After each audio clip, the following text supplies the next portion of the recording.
देखो बच्चों, जो आगे का भाग है अब हम वह शुरू करेंगे। जो महाराष्ट्र जिला है हमारा, उसमें सातारे नाम का, जो महाराष्ट्र राज्य है हमारा, उसमें सातारा नाम एक जिला है और वहाँ एक चांद नामक नदी थी जो अंग्रेज़ों के शासनकाल में बनाई गई थी और उस नदी पर एक बांध बनाया गया था। उसका नाम था मायनी और यह एक झील तैयार हुई थी।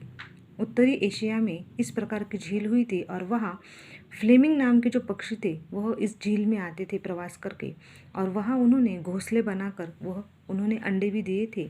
और उस अंडों में से जब बच्चे निकलते हैं तब वे उन्हें बड़ा होकर, वो बच्चे जब बड़े हो जाते हैं तो ये पक्षी अपने अपने देश चले जाते हैं। तो यह इस प्रकार हर साल होता है। उसके बाद पिछले कुछ समय से झील में पानी कम होने के कारण इनका आना बंद हो गया है। स्थानीय लोगों द्वारा मांग करने पर इस झील को पक्षियों के अभयारण्य के रूप में घोषित किया गया है। अब देखो, कुछ समय यानी कि कुछ दिनों से पहले ये जो झील थी इसका पानी बंद हो गया और इसके कारण ये जो पक्षी आते थे, उत्तरी एशिया से फ्लेमिंग नाम के जो पक्षी आते थे, उनका क्या हो गया था, आना बंद हो गया था। लेकिन वहाँ के जो लोग होते हैं, रहने वाले स्थानीय लोग, उन्होंने मांग की और यह इस झील को पक्षियों के अभयारण्य के रूप में क्या किया गया, घोषित किया गया। अब देखो, यहाँ जो पक्षी दिख रहे, यह है हंसावर यानी कि फ्लेमिंगो पक्षी और उनके घोंसले। तो इस प्रकार ये जो झील है, यहाँ ये फ्लेमिंग पक्षी आते थे और यहाँ घोंसले बनाकर अंडे देते थे और उनमें उनके जो बच्चे होते थे, बड़े होने के बाद वह अपने बच्चों के साथ स्वदेश लौट जाते थे। उसके बाद सोलापुर जिले में नानज नामक स्थान पर सोहन चिड़िया का अभयारण्य है। यह बड़ा तथा वजनदार पक्षी अपनी शानदार चाल के लिए प्रसिद्ध है। अब देखो, जो सोलापुर जिला है वह इस प्रकार सोहन चिड़िया नर, इस प्रकार की चिड़िया का क्या है, एक अभयारण्य है। तो यह जो पक्षी होता है यह अपनी शानदार चाल के लिए क्या है, प्रसिद्ध है। घास वाले क्षेत्रों के बंजर स्थान पर अधिवास करने वाले ये पक्षी कीड़े मकोड़े खाते हैं। मात्र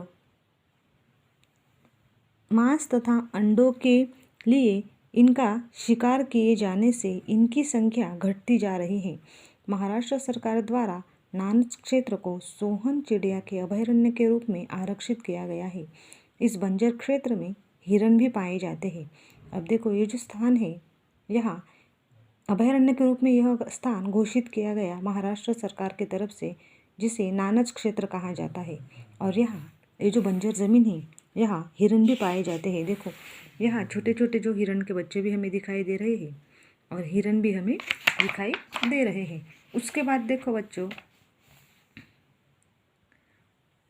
मादा सोहन चिड़िया तथा हिरण। देखो, ये जो नानज भाग है, यहाँ चिड़िया भी है और हिरण भी है। तो यह अभयारण्य महाराष्ट्र सरकार की तरफ से घोषित किया गया है।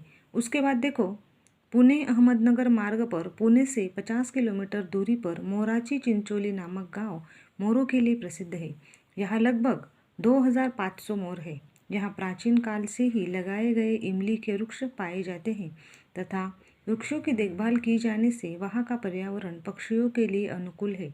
इस गांव में मोरों को अभयदान मिला है। अब देखो, जो पुणे और अहमदनगर जो मार्ग है, वहाँ पुणे से 50 किलोमीटर की दूरी पर मोराची चिंचोली नामक जो गांव है वह मोरों के लिए प्रसिद्ध है और इस गांव में लगभग 2500 मोर है।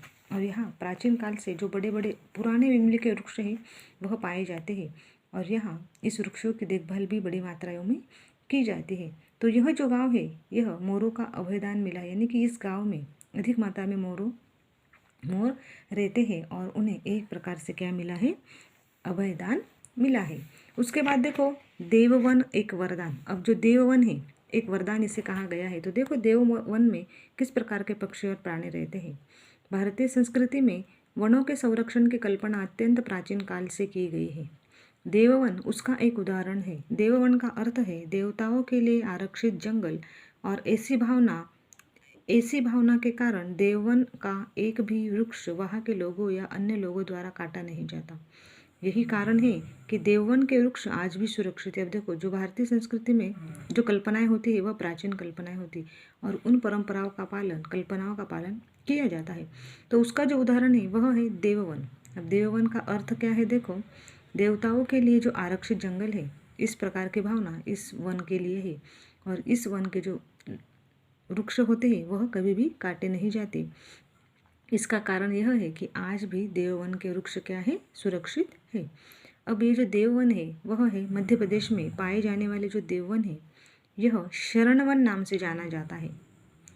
यहाँ पर वनस्पतियों को ही नहीं प्राणियों को भी अभयदान दिया जाता है। अतः हम कह सकते हैं कि ये देववन या शरणवन प्राचीन काल के अभयारण्य ही है। तो इस प्रकार का जो देववन है यह प्राचीन काल का अभयारण्य भी हम इसे कह सकते हैं। देखो यहाँ जो चित्र है यह है देववन का। उसके बाद देखो ये जो लेसन था ये हमारा समाप्त हो गया है। उसके बाद इस लेसन के जो महत्वपूर्ण पॉइंट है, देखो हमने क्या सीखा।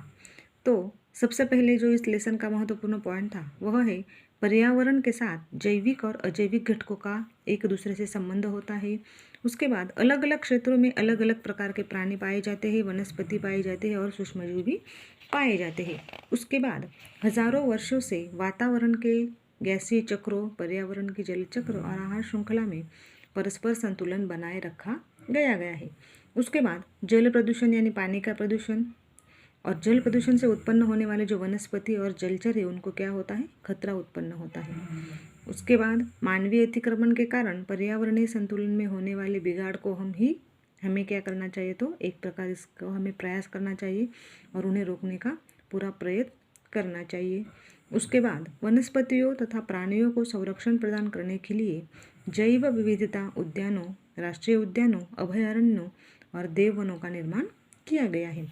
तो देखो बच्चों ये जो लेसन था हमारा वह आज पूरा हो गया है। इसके बाद हम इस लेसन के जो क्वेश्चन आंसर है इसका अध्ययन करेंगे। तब तक आपको जो लेसन है वह पूरा पढ़ना है मन लगा के, और उसके बाद इसके जो क्वेश्चन आंसर है वह भी आपको क्या करने हैं, नोटबुक में लिखने हैं। Thank you.